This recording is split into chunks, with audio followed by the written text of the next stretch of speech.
The snow had begun to fall early that year. Small flakes drifted lazily over the towers of Winterfell, coating the ancient stones in a thin blanket of white. Lord Eddard Stark stood at the balcony outside his chambers, his breath curling in the cold air, his grey eyes watching the horizon. He had never grown used to the way silence settled over the north in winter, like the land itself was holding its breath. Inside, the fire crackled softly, and the woman he called wife sat by the hearth, sipping from a goblet of Dornish red, Cersei Lannister. Even now, years after their marriage, her name still tasted strange on his tongue. They had been wed, not out of love, not even desire, but politics. A union forged in the aftermath of Robert's rebellion, an attempt to bind the fractured kingdoms. With one more thread, the lioness of the Westerlands, given to the wolf of the north. It had been King Robert's idea. A Stark and a Lannister, he'd said, half drunk, laughing like it was the funniest thing in the world. Ice and fire, Ned. What better way to keep the realm from freezing over or burning down? And so it had been done. Cersei's betrothal to Robert was broken quietly. No songs were sung, no feast was held. Just a scroll bearing the royal seal, delivered with cold formality, announcing the new match. They were married in the great hall of Winterfell, surrounded by men and women who barely hid their discomfort. Cersei's golden hair and green eyes had shone like a beacon amidst the somber browns and greys of the north. She had smiled only once that day, and never at Ned. He remembered their wedding night with a kind of grim clarity. She had not wept, nor screamed, nor protested, but there had been ice in her eyes, a challenge in her voice when she said, "Let's get this over with, Lord Stark." He had obliged, out of duty, not desire. He was not a cruel man, but she did not want kindness, and he did not want her. 8 years had passed. They had 2 children, Brandon and Liara, Stark names, northern blood, but Lannister beauty, golden-haired, proud and fierce.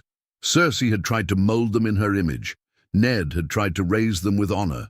The result was confusion, a clash of values that echoed in every hallway of Winterfell. Cersei never loved the north. She hated the snow, the quiet, the way the people looked at her like she was something foreign, something dangerous. And they were right. She was dangerous. Even here, surrounded by wolves, she was always the lioness, waiting, watching, calculating. Ned often wondered what would have happened if he'd refused the king's order. If he'd married someone else, someone gentle, someone who understood the north. But he had chosen duty as always, and now he lived with it. Still brooding, husband?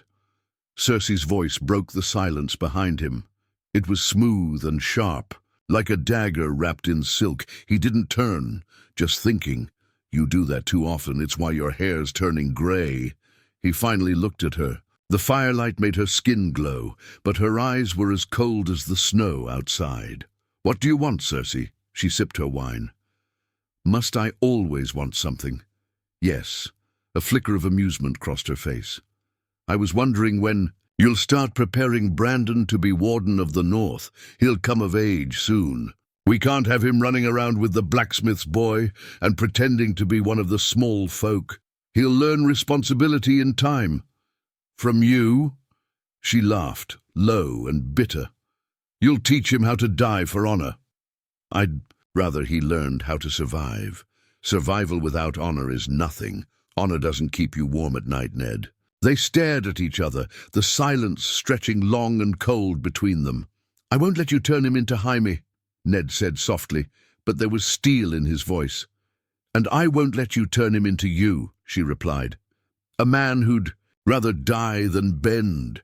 He left the room then, not because he was angry, but because he feared what would happen if he stayed. Outside, the wind picked up, howling through the trees like wolves in mourning. Winter was coming, and so was something darker, something neither of them were ready for. The snow had begun to fall early that year. Small flakes drifted lazily over. The towers of Winterfell, coating the ancient stones in a thin blanket of white. Lord Eddard Stark stood at the balcony outside his chambers, his breath curling in the cold air, his grey eyes watching the horizon.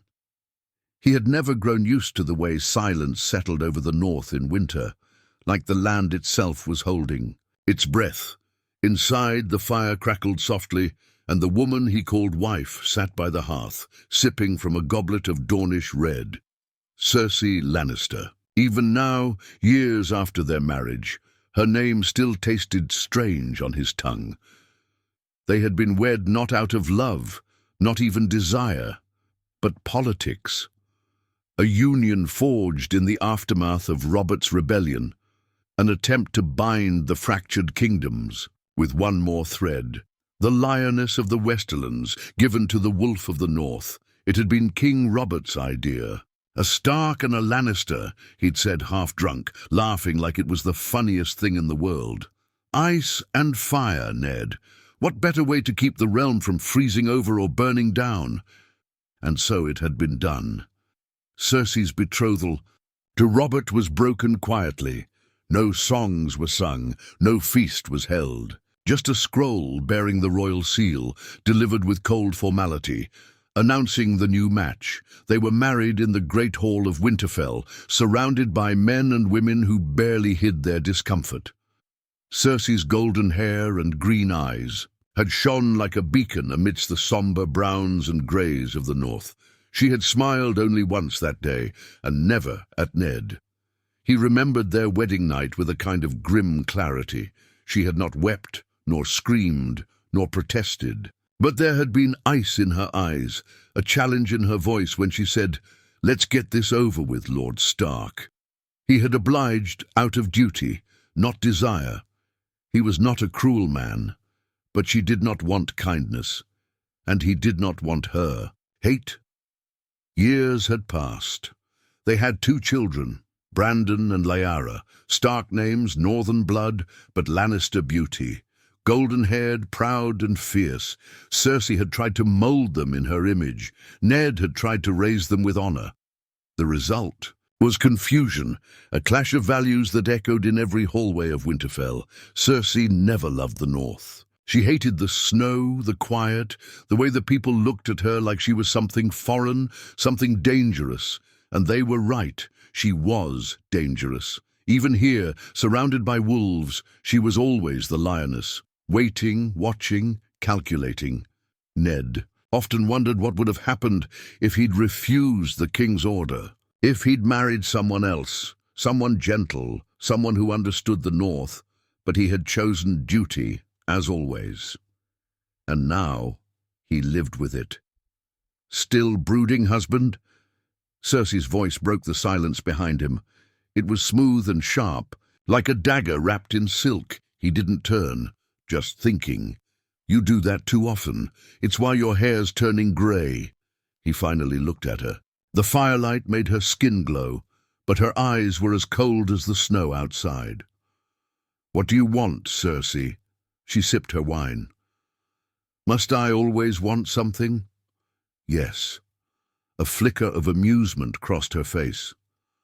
I was wondering when... You'll start preparing Brandon to be Warden of the North. He'll come of age soon. We can't have him running around with the blacksmith's boy and pretending to be one of the small folk. He'll learn responsibility in time. From you? She laughed, low and bitter.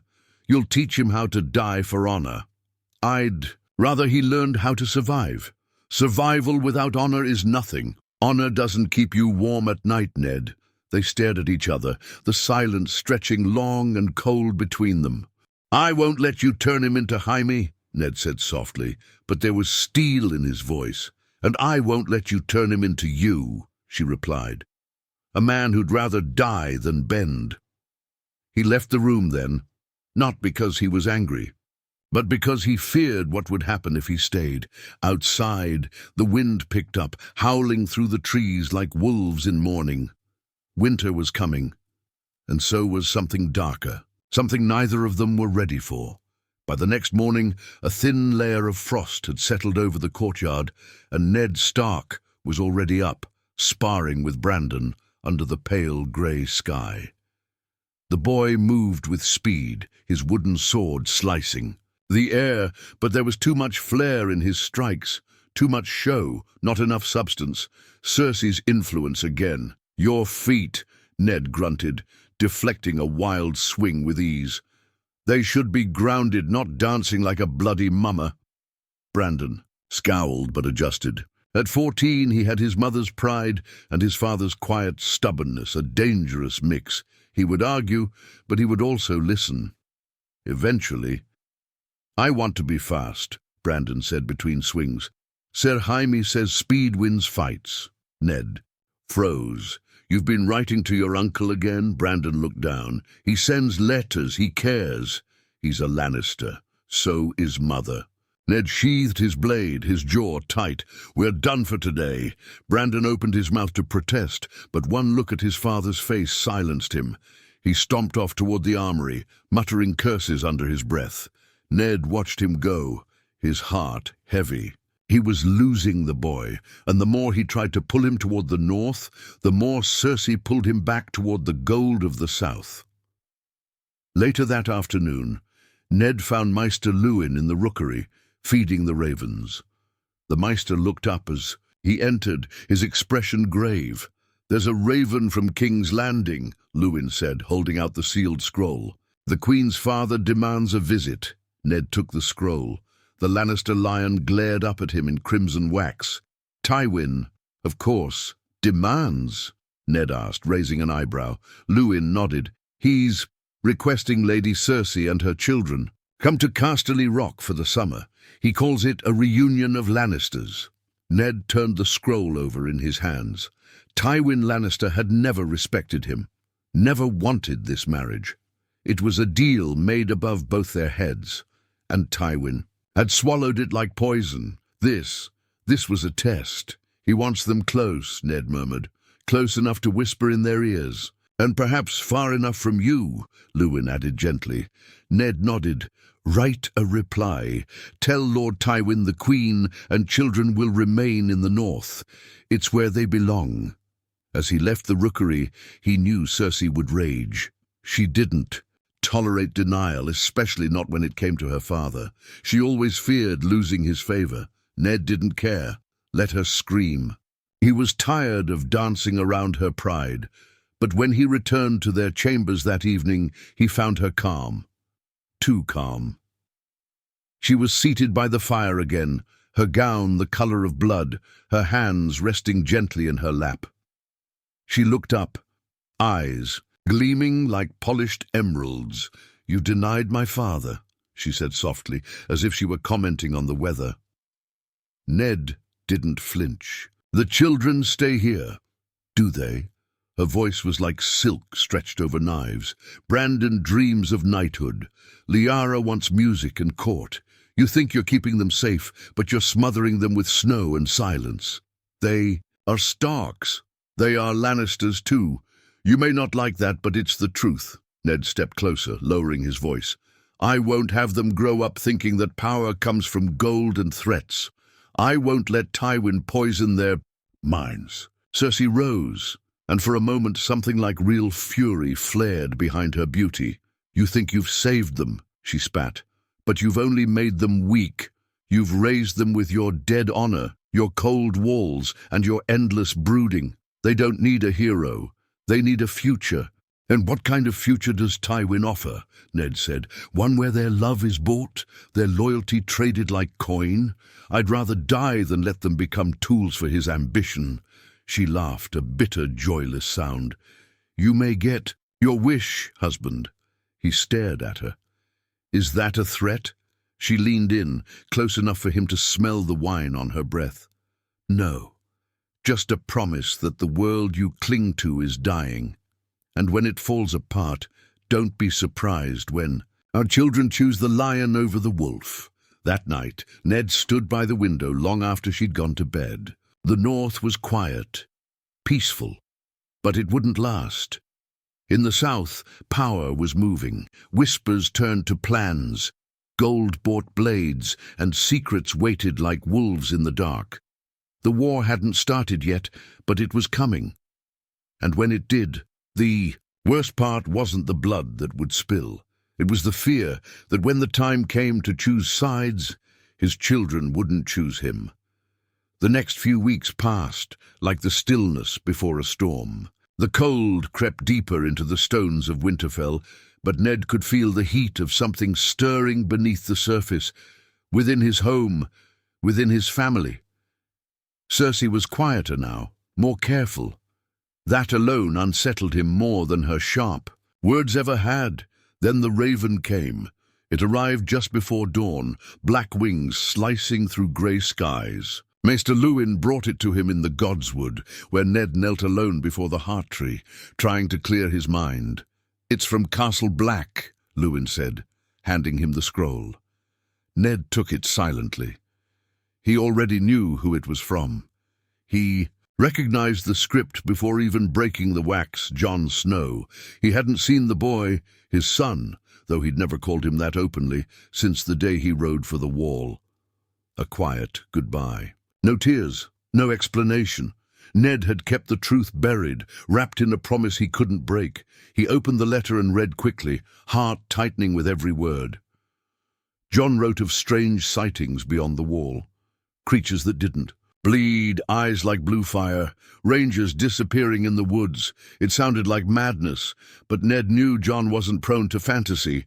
And then there was the last line, "Uncle Benjen is missing. We think he's dead, but something tells me he isn't, not completely." Ned closed his eyes. The shadows were moving again in the north, something ancient, something forgotten. And now, more than ever, he wished he could speak freely. Tell Jon who he really was. But secrets were heavy, and this one was bound in blood. He returned to the castle with the letter still clutched in his hand. As he entered the great hall, he found Cersei at the high table, laughing softly with Ser Jaime. Jaime. Of course he was here. The Kingslayer had arrived that morning without warning, under the pretense of checking on his sister's health, during her long exile in the cold. But Ned knew better. Jaime was here because Tywin had sent him, and Jaime never crossed mountains without a blade hidden beneath his smile. Ned approached slowly.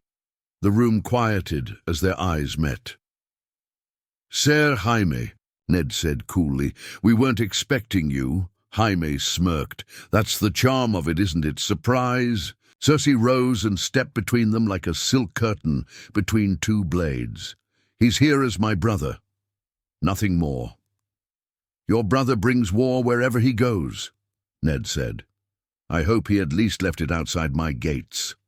Jaime placed a hand on his sword hilt, not a threat, just habit. "Funny. I was thinking the same thing about you, Stark. All this honor. You build walls with it, but somehow everything inside still falls apart." Ned ignored the jab. "Why are you really here?" Jaime didn't answer. Cersei did. "There's talk in the south," she said, her voice low. "Whispers of dragons waking in the east. Dothraki stir under a new Khaleesi. And Robert, he drinks. More than he rules. Tywin thinks it's time the realm had order again." Ned's stomach turned. "You mean power?" "Call it what you like," Jaime said, brushing a strand of golden hair behind his ear. "The game's moving again, and you've been sitting in snow too long to see it." Ned turned away. He couldn't speak to either of them without tasting bile. That night, he met Luwin in the crypts. They walked in silence past the statues of dead kings, the air growing colder with each step. Finally, Ned stopped before Lyanna's tomb. "She died for something no one was allowed to understand," he said softly. Luwin nodded. "And you carry the cost of that silence." Ned handed him Jon's letter. "There's more danger beyond the wall than in King's Landing, but the danger within your walls is closer," Luwin warned. "Jaime is not here for Cersei. He's here for Brandon, or Liara, or both." Ned closed his eyes. The thought of his children being swept into Lannister schemes made his blood run colder than the stone at his feet. He had chosen duty once. Chosen the realm, chosen peace over passion, and now his children were the ones who would pay the price. As he climbed the stairs out of the crypts, he heard voices in the distance, Brandon arguing with Jaime. He couldn't make out the words, but the tone was clear: defiance, ambition. Ned froze at the top of the stairs. He knew then. The war wouldn't come from beyond the wall. It would come from within his own family, and when it did, blood would spill across snow. Brandon stood on the ramparts that night, the wind tugging at his cloak, golden hair lit by the pale light of the moon.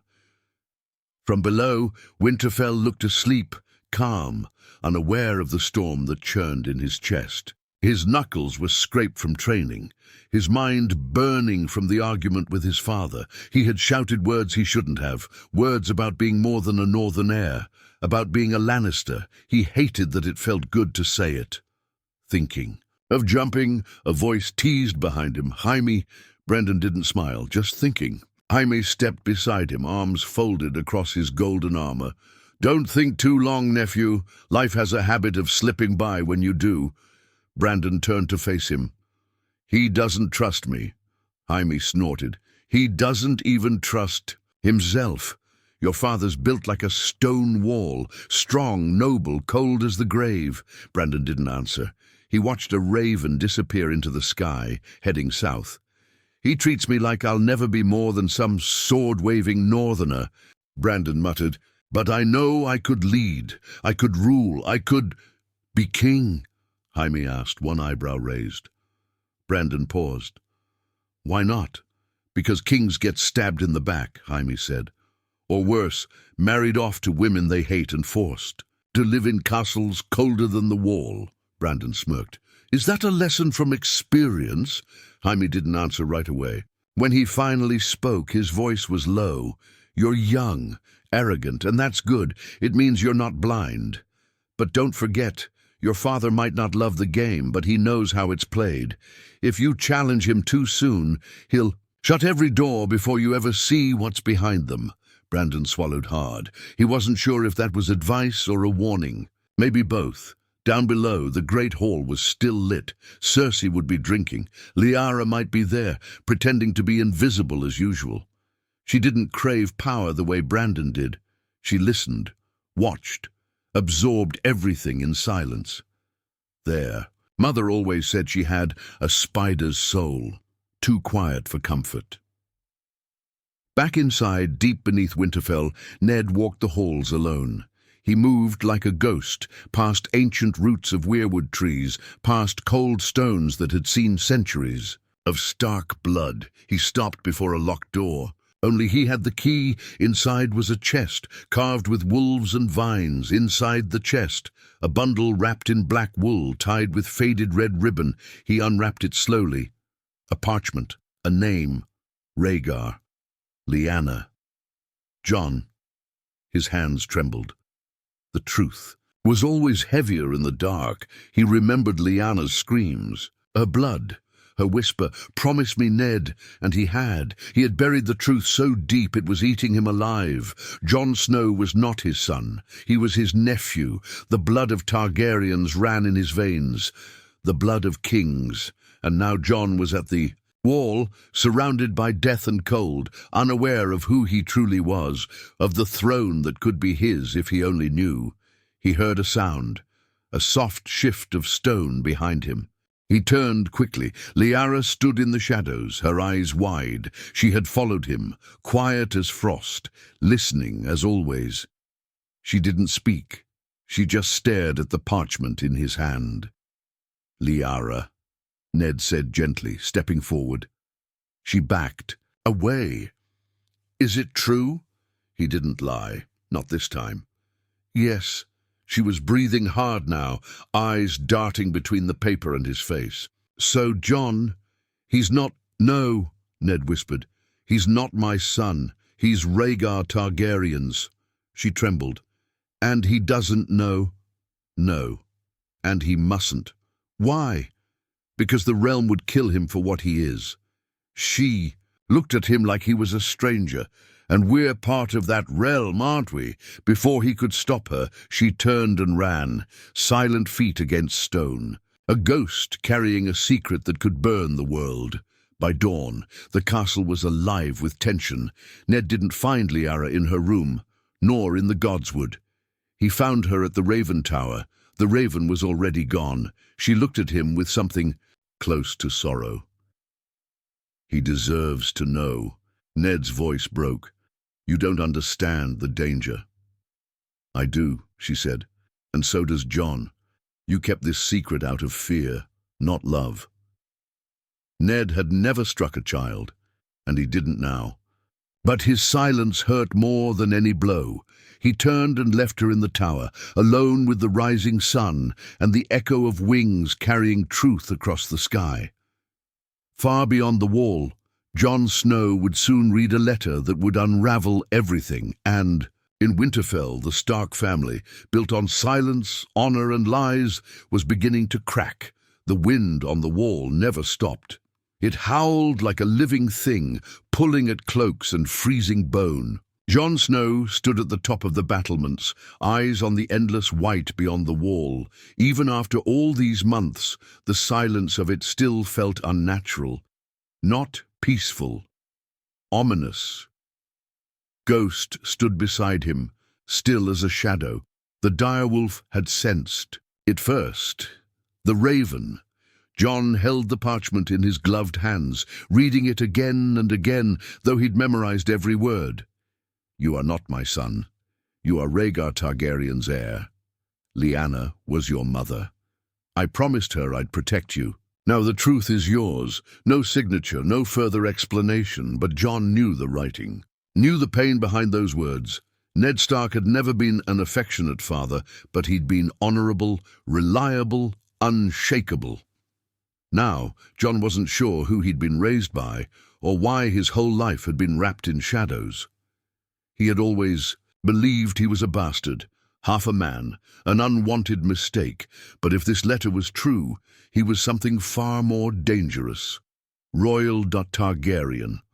Jon tore the letter in half, letting the pieces scatter in the wind like ash. Ghost let out a low growl.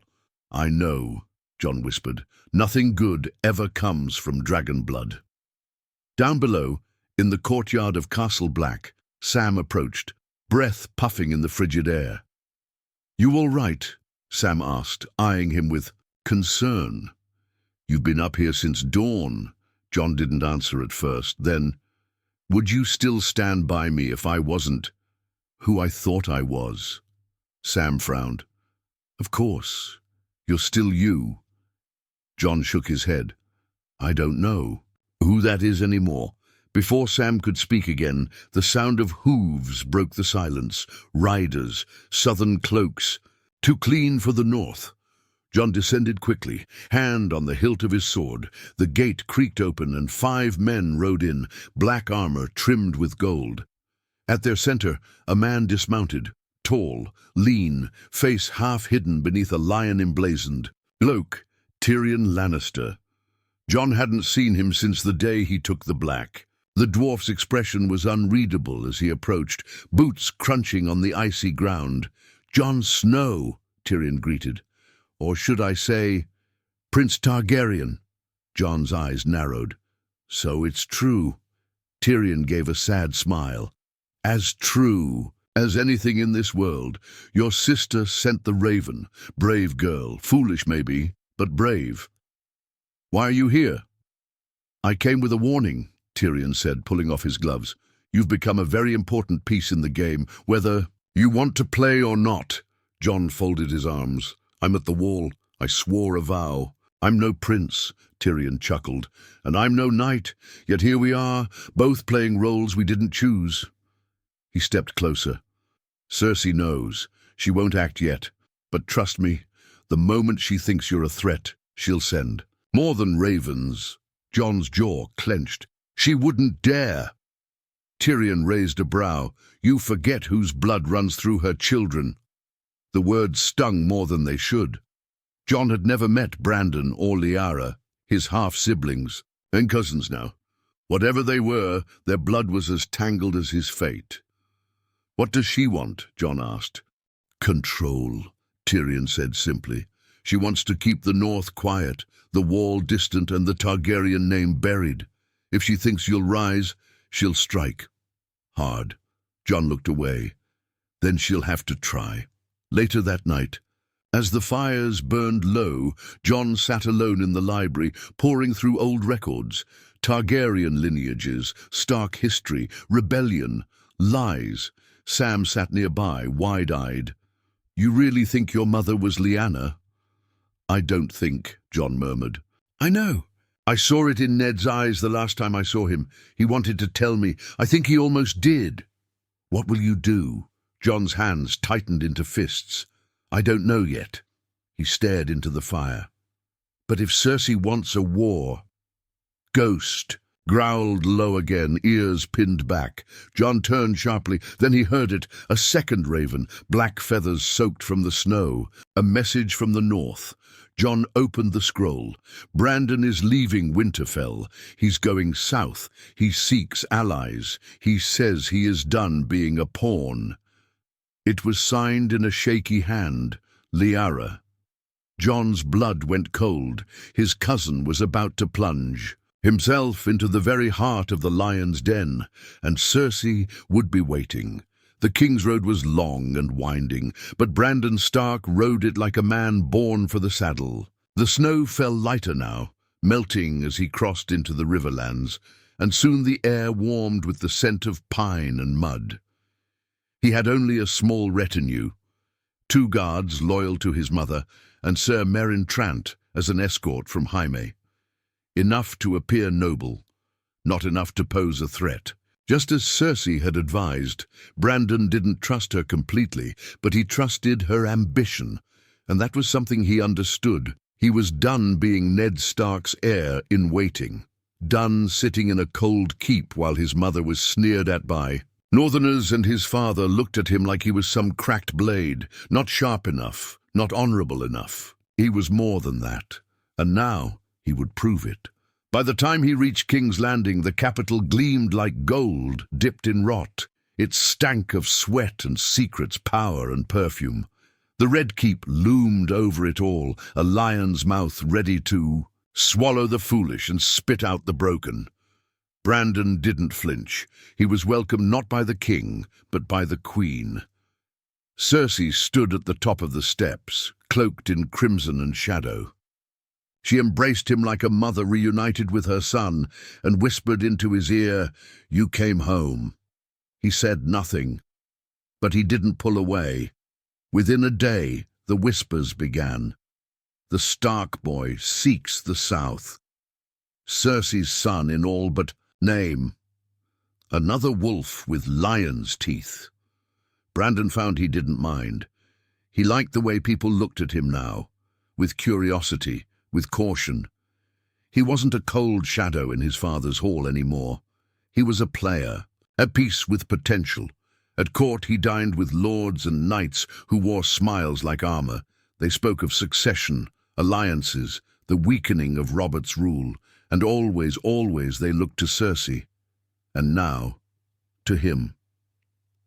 One night, while the king drank himself into a stupor below, Brandon stood alone in the Tower of the Hand, gazing over the city.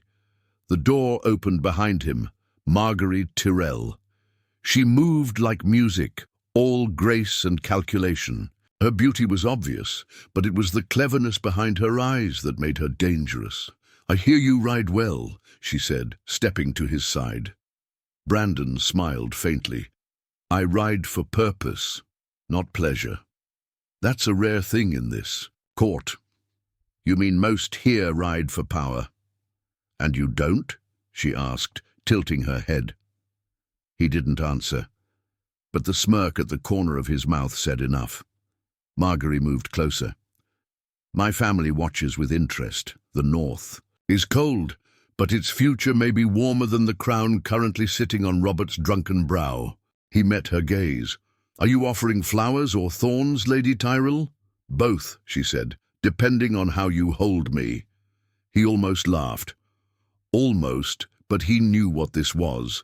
A test, a flirtation wrapped in politics. Still, he didn't walk away. Back in Winterfell, Ned received a raven bearing the Lannister seal. Cersei's words were sharp. Your son thrives in the capital. He's being groomed for something greater. He has potential, Ned. Don't bury it in the snow." Ned read the letter in silence, then crumpled it in his hand. He looked to Liara, who stood near the fire, pretending not to watch. "Do you believe he means to betray us?" he asked. She looked up, voice flat. "He already has." A knock came at the door. Sir Roderick entered with a second message, this one bearing no seal, just the mark of Castle Black. Jon Snow had written again. His words were different now, sharper, more direct. "If Brandon allies with the South, you must prepare for war. Not of swords, but of loyalty, of names, of blood, and I may no longer be able to stay out of it." Ned leaned heavily against the table. He had buried too many truths for too long, and now each secret returned like a ghost. Meanwhile, in King's Landing, Brandon was introduced to a circle far more dangerous than his father ever imagined. Pater Baelish, Varys, the Tyrells. Even Stannis watched him from a distance, cold and calculating. One night Jaime met him in the training yard. No armor, just swords. Just blood. They sparred under torchlight, metal clashing against metal. "You fight like your father," Jaime said between strikes. "And you fight like a man with regrets." Jaime laughed. "I have more regrets than you have hairs on your chest." Brandon lunged. Jaime deflected with ease. "Don't let them make you a pawn," Jaime warned. "Cersei will use you, then discard you." "She's my mother." "She's a lion," Jaime corrected. "And lions eat their own when hungry enough." Brandon said nothing, but deep inside the fire was spreading. He didn't know if he would rule, but he knew one thing: he would never return to Winterfell the same boy who left. Jon Snow stood at the edge of the world, staring into the forests beyond, the wall, but his thoughts were far from the icy wasteland. Word had come not just from Brandon, but from Tyrion. Whispers of alliances forming, of a Lannister-backed Stark boy playing prince in King's Landing. And now, word from Liara had confirmed what Jon feared most. Brandon wasn't coming back. That night Jon met with Commander Mormont in the war room. The old bear studied him with hard eyes, the kind that had seen too many winters and too many fools. "You're asking to ride south?" Mormont said, brow raised. "After swearing your vows?" "I'm asking for leave," Jon replied. "To stop something worse than wildlings or White Walkers." Mormont leaned forward. "And you're sure this threat isn't just in your head?" "I'm sure," Jon said. "The Lannisters are moving pieces behind closed doors. Brandon's being used, or worse, he wants to be used. If the North splits between father and son, the whole realm cracks with it." Mormont grunted. "This isn't your fight anymore." Jon's eyes didn't waver. It always was. Silence stretched. Then Mormont, sighing deeply, nodded once. "1 month. That's all I can give you." Jon left before dawn, cloaked in black, ghost at his heels. Behind him the wall stood like a grave marker. Ahead, war brewed. In Winterfell, the mood had changed. Ned Stark moved through the halls like a man with a sword at his throat. The North was restless. The bannermen asked questions. Whispers of Brandon's honorless departure spread like frost. And then the unthinkable happened. A raven arrived bearing the royal seal. The message was short and cold. "By order of Queen Regent Cersei Lannister, Eddard Stark is to be summoned to King's Landing to answer for the incitement of treason and the concealment of royal lineage. Refusal will be seen as rebellion." Ned's hands clenched around the parchment. It was beginning. They had found out about Jon. Cersei had turned it into a weapon. He turned to Maester Luwin. "Send a raven to the Vale, to Lady Arryn. Tell her the Queen means to provoke war under the guise of justice." Luwin hesitated. "And what of Jon Snow?" Ned's voice cracked just a little. "He's no longer safe at the wall." Meanwhile, at King's Landing, Brandon stood before the Iron Throne, not on it, but just below. Cersei watched him carefully from the dais. Robert passed out in his own vomit somewhere in the solar. Jaime was absent, and the court was listening. "Let me speak to the north," Brandon said. "Let me calm them. My father will not raise swords, not unless he believes I've been taken." Cersei leaned forward, her smile pure venom. "You're not taken, Brandon. You're choosing your place in the world. Let him rage. The realm will side with the one who speaks for the future." "And what if I don't speak the words you feed me?" "Then you'll find yourself just as exiled as the bastard you abandoned," she said coolly. "Make no mistake, you are valuable because of what you are. Half wolf, half lion. That blood is rare, and rare things are only loved when they are useful." Brandon swallowed hard. In that moment, the weight of his ambition pressed down on him, and yet he didn't walk away. Later that night, Marguerite Tyrell joined him in the garden. No guards, no pretense. "I know what you're doing," she said softly. "Do you?" Brandon asked, voice low. "You're trying to outplay them, but you're still using their board." He glanced at her. "Then help me flip it," she smiled. "I already am." In Winterfell, Liara sat with her father by the fire. She was growing, colder, sharper. No longer the quiet girl who listened at doors. Now she watched everyone. "There's something you're not telling me," she said. Ned looked at her, startled. "What?" "You're still hiding truths, even now, about Jon, about Brandon, about why you really married her." Ned said nothing for a long time. Then, in a voice as tired as winter, he whispered, "I married her to save a kingdom. I stayed. Married to her, to keep the wolves from the door." Liara nodded once. "Then maybe it's time the wolves let themselves in." Just as she spoke the words, a horn blew from the battlements. Not wildlings, not white walkers, riders, hundreds, banners of red and gold. The Lannisters had come to Winterfell, but Cersei was not with them, at the head of the column. Brandon. His banner was neither a wolf nor a lion. It was both. The gates of Winterfell groaned. As they opened, iron and oak straining like they sensed what was coming. Snow fell in thick, slow flakes, the kind that muffled sound but not tension. Every soldier on the wall gripped their spear tighter. Every servant in the shadows held their breath. Brandon Stark rode through the gates as though he were already Lord of Winterfell. His cloak was trimmed in gold. His armor gleamed with the sigils of both houses, Stark and Lannister. But it was his face that struck Ned the hardest, calm, confident, and cold. His son was no longer a boy. Behind him rode Cersei's men, flanking him like a crownless king. Marguerite Tyrell followed, veiled in green, eyes unreadable. And trailing them all, Sir Meryn Trant, face like stone, hand never far from his sword. Ned waited in the courtyard, flanked by Roderick and Liara. The cold between father and son was thicker than the snow. "You came home," Ned said, voice level. Brandon dismounted and removed his gloves. "Didn't think you'd welcome me." "This isn't a welcome. It's a reckoning." Brandon's mouth twitched into something like a smirk. "Funny. That's exactly what I came for." He handed Ned a scroll, a royal decree, sealed by King Robert's hand, but clearly written by someone else. "Brandon Stark shall be named Warden of the North, by right of age and ability, and due to Lord Eddard Stark's repeated refusal to cooperate with the Crown's summons." Ned read it, then looked up. "You think a piece of paper makes you lord?" "I think a new world is coming," Brandon said, "and you're too stubborn to see it." Ned stepped forward, snow crunching underfoot. "You've let her poison."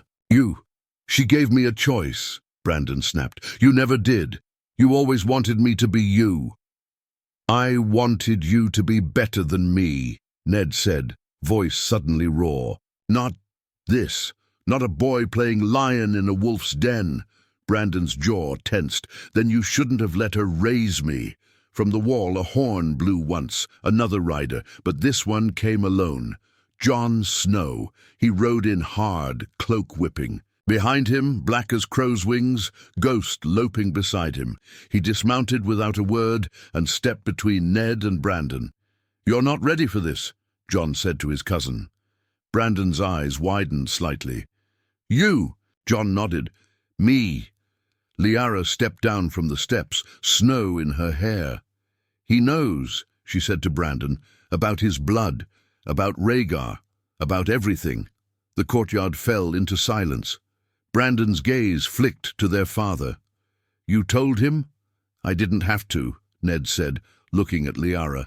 She did. Brandon looked from face to face, and then he laughed, short, bitter. So what happens now? Do we fight? Wolves against wolves? Only if you make it so, Jon said. You're being used, Brandon. She sent you here to take Winterfell so she could cut off the north, and once you're seated, she'll bleed you dry from the inside. I came to rule, Brandon hissed, to lead, not to take orders from a bastard or a ghost of a father. You're not leading, Jon said. You're imitating. Brandon's sword was half drawn when Margaery's voice rang out like a chime. Enough. All heads turned. She stepped forward, her voice honey-laced steel. If this house falls to civil war, it weakens all of us. The Lannisters win. The realm burns. Brandon stared at her. You said you wanted to flip the board, she said softly. Not break it. Ned looked at Jon. This ends tonight. Then, slowly, he dropped his sword. I will step down, Ned said. The words dropped like stones.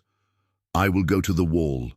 I will leave the north to my children, but not to war, not to betrayal.